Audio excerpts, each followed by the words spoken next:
Get more on this from John Tierney, who is a former U.S. Congressman from Massachusetts. John, appreciate you being with us. Should the White House release this transcript, opponents are arguing that this could set a dangerous precedent to disclose phone calls with other world leaders. And then there are concerns among other world leaders having their phone calls released.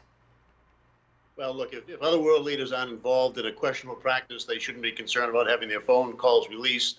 And this president can release it. He has the authority and the power to decide what stays classified and what gets unclassified.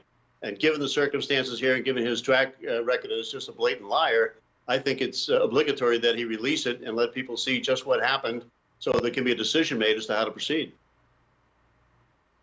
You were a Democratic member of Congress. If you were still a member of the House of Representatives, would you pursue impeachment at this point? Look, I would pursue a release of this material right now. I think the investigations are ongoing, and I think that the Judiciary Committee is doing that and should continue to do it. I think the Speaker, Pelosi, has been intelligent in her approach about it. Lets the facts speak for themselves, and when it gets to the point that there's evidence that really demands moving forward and will have some public support as well, that'll be the time to move.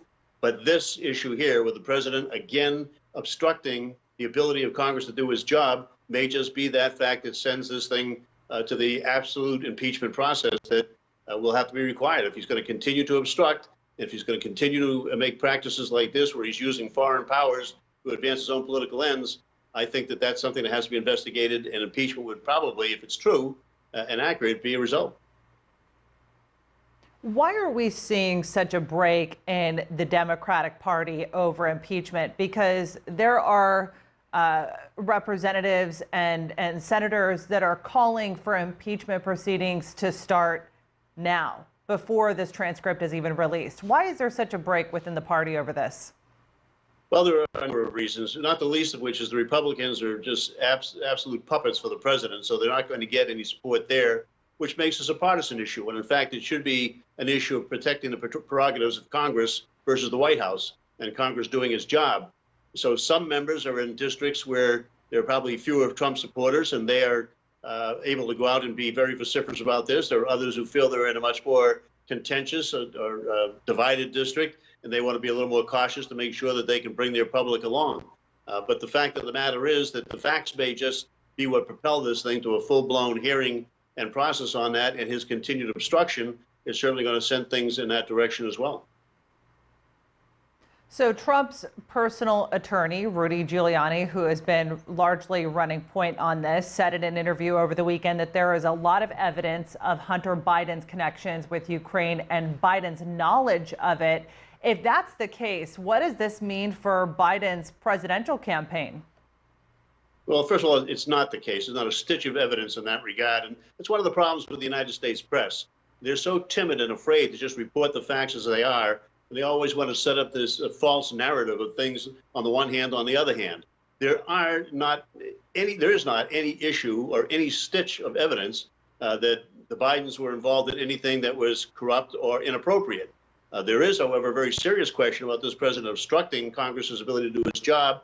And he's just about admitted that he had these conversations which were propelling his own interest, through a foreign medium. So, I mean, why is the press going back and forth and trying to make it believe that there's some false equivalency here?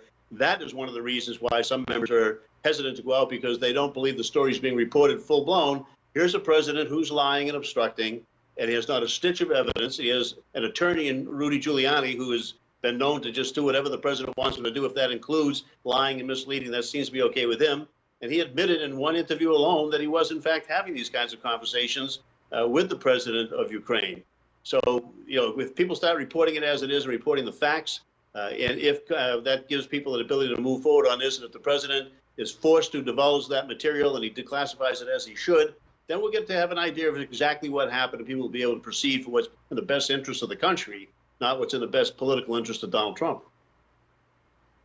All right, we'll have to see what happens as the White House currently weighs releasing the transcript of that phone call. John Tierney, a former U.S. Congressman from Massachusetts, appreciate you being with us. Thanks for that.